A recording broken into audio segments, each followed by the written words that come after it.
Hey guys, and welcome back to AOR. I've been gone a while, but now I'm back with round 11 of the season 13 that we are sort of nearing the end of, but we've still got a few races to go, and today we are in Belgium, the longest track on the calendar, so it's gonna be a difficult one, where hopefully I can get some points, as it's been a while since I've got some points on the board. But if you look at last season, you can see that Comundo, my fellow Dane, won last season in front of CRM R11, and Jordan Bignell then surprised me to pole, but I could not find out what the time was, so no need to compare that to what time we're going to do today. But I did have some issues with my Elgato this week, so there might be some sound missing at some points, but hopefully you will still enjoy this video, and let's get into qualifying.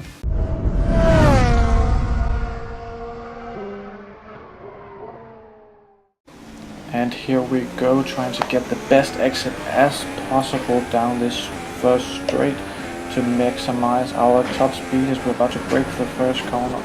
And down to first to just swing it in and get on the power as we head to one of the most exciting corners on the calendar, A Rouge. But this game is actually quite difficult to do if you don't nail it, but I get a decent line, not the best one, but I carry good speed down this camel straight, I think it's called, and it's just all about waiting for the right moment to break down to third gear, brake and clip the curb a little bit. I missed the apex a little bit, but I still managed to hold it as I get too tight a line here, so that's definitely going to cost me some time, but it's still a good lap, as you can see. And with stubborn gymnast up ahead, hopefully he won't bother us too much and get out of the way as we go into the favorite corner on the counter for me. We head down towards Puhan, a very tricky corner to nail the entry, but I sort of managed, but I had to go down to 5th to get the extra turn in, or else I would have clipped the curb and lost some time. So we now head down towards the chicane, break down to 4th gear, keep it tight to the curb and swing the car over, clip the curb a little bit, get early on the power, and then here's down to 3rd, and then just now it's just full throttle all the way down to the bus stop chicane through Blanchemont, so not a lot happens here. As just talk a little bit about qualifying, whereas it's been a wet qualifying prior to this, so the track is drying up, so the times aren't as fast as they probably should be. As we now head down towards the bus stop chicane, brake, swing the car in. I got a bit deep, but I managed to still hold it, and down to first, and now just accelerate across the line.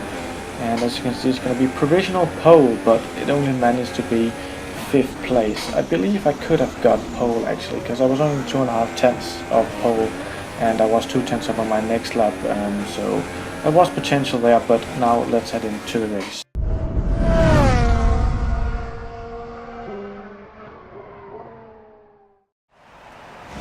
Now we're here on the grid as 5 lights, they're about to go on the way, and there they go. Get a decent start. We should get a better start than Morvick, who's on the soft tires. Maybe we can dive up Bixie here. He's got a slow start. No, it's just too risky. As we think I've got Morvick on the inside. No, outside, sorry. As we're gonna head side by side into Rouge. How's this gonna go? I decided to lift off a little bit because I didn't want to get taken out in the first lap. I clipped the curb. No, that's upset the car, and I'm gone wide a little bit of Kevin Magnussen there. That's lost me a few free positions, so I'm down to 8th place, which is not good because I have to pit in a minute because obviously I'm on the super soft tires. As we now got a virtual safety car. We cut straight on to the ending of that as we're right behind Jambo, where hopefully we can slipstream him down towards Blanchemont here and maybe make a move. But we've got all-rounder behind us as well. He's going out on the outside now. It's in the medium tires. It's going to be tricky. Can we make it? Both cars, yeah, he's had to go wide, but I think I gave him enough space there, so he's now going to dive up on inside. Jambo brakes a little bit earlier. Now we go. We've got all-round on the outside. I bottled that corner a little bit. Yeah, he's going to get the exit even though he's on the medium tires, but I mean, he's one of the faster drivers, if not the fastest, along with Commando. Maybe we can dive up inside. No, it's a bit too far, so I mean, we're probably going to have to let that position go and just try and hold on to this 9th place for a while until I have to pit, which I did, as you can see, on lap 5, coming on to lap 6. As you can see, I'm joining a train here which I don't know what happened to these guys. Maybe they're the fellow super soft runners, they probably are, but I'm going to try and hunt them down. And as you can see, I managed to do that in a couple of laps, and we've closed right down on LDS here in the half right ahead, so there should be opportunities here as we have 4 cars very close to each other. As LDS one right, ooh, this is going to give us a good chance into Buhan. Ooh, we just banged wheels a little bit there, but I don't know what happened, but I managed to get the move done, which is nice, and I think we're going to keep it. Yeah, there's no way he's going to get that back right now, at least. And now cut a few laps later as I close down to the 2 Renaults up ahead, and we're going to have a mighty slipstream down this straight. Maybe we can take both of them. At least we're going to take Morwick. Yeah, surely. Right around his outside. Can we take Hayes as well? Ooh, dive up? No, he's too far ahead. So that move won't happen this time, but surely I think we've got better pace than these guys. So because we are on the fresher tires, as there was a virtual safety car which has brought us right up behind Hayes, as I forgot to change into F gear, but we still get the slipstream. We should be able to make the move. Yeah, and we are into 6th place as I go a little bit wider to give him the space if he was there. I didn't want another Hamilton Rosberg from 2014, but he's going to come back at us, but we cover up the inside of my footage. Is glitching a little bit, but we managed to keep hold of this position right now, which is good. P6, that's nice up the grid where I usually aren't, so that's kind of nice. So we now head into Buhan. I get a bit squirmy on the exit and I hit the curb. Oh no! That's gonna give VVR the position back. For fuck's sake, that's what happens when I get too far of the field. I just panic and do stupid things.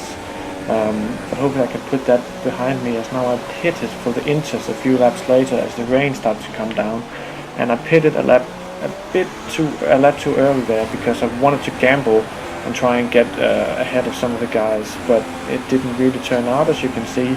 The next lap was the right time to pit, and that's everyone in the pit, so I definitely lost some time. As you can see, I'm down with stubborn gymnast now, and the Renaults are nowhere in sight, so I definitely lost a lot of time due to that pit stop. So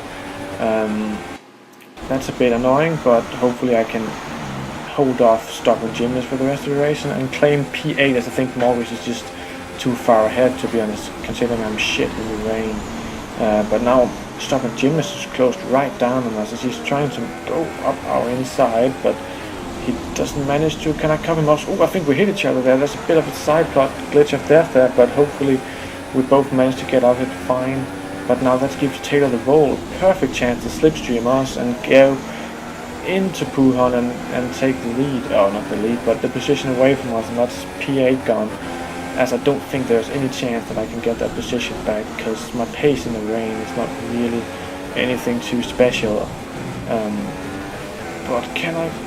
Oh no, I'm struggling enough to keep stubborn gymnast behind. Oh, as I lock up, and this is going to give him a perfect chance to slipstream us. I think heading into Blanchimont as I go a bit wide here as well, having to lift off. Yeah, there he comes. Oh yeah, he's on the outside. No way I'm gonna keep on to P9 there, so now I'm down to P10 as I'm just struggling so hard in the rain. I mean, it's so difficult as we're now cut on to lap 21 where nothing's really happened, but cold H3 here is caught right up to us and put us under pressure for a few laps, but now he's really close. And I'm going to try my best to hold him off for these last 2 laps, or the last lap here, but I'm not certain that that's going to happen because my pace has been absolutely shocking as I go wide on the grass. But hopefully I think he made a mistake as well, so I stay ahead. I think I'm far enough ahead to keep up the slipstream as we now head into the final corner on the final lap. Am I going to be able to defend? I nailed that corner a little bit, as you can hear Camunda laughing in the background.